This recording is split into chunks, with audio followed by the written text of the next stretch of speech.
What's up mga kaburda? Ari na agad ang aking iintrada dini sa unang araw ng Barako Fest 2025 dini sa Bypass Road ng Lipa.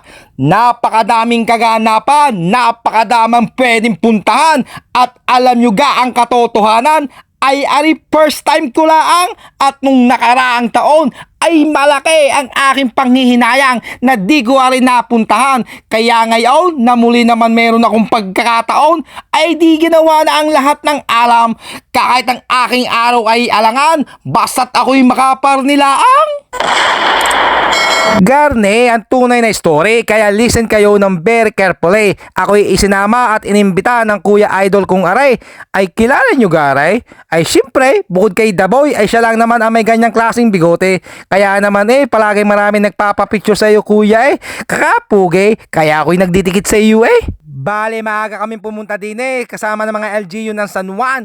Lasa ko'y Caribao nang magpatikiman. At kako din kay ate ay sumubo ka muna din ay pwede naman mamaya na iyan. Tapos ako'y naguli-uli at tiningnan ko ang mga sumali din ay sa tunay na buhay ay napakahuhusay. Bukod sa maraming palamuti at di may tatangging makukulay na sadyang kapansin-pansin para mabate. Sa loob-loob ko'y ay may angking tibay at hindi biro ang mga hinakot na mga materyales na isinakay bago ari lahat matapos na pinaglalagay.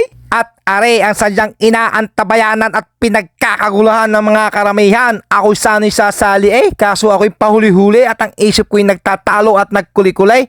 Bale, ang ipamimigay ngayon taon ay 3 kutse. Isa para sa lalaki, isa para sa babae, at isa naman para sa LGBT. Madali lang ang patakaran ng labanan. Ilalagay mo lang ang iyong kamay at ilalapat at wag na wag mong iangat. Dahil kung madali kang mangalay ay doon ka matatalot sa sablay.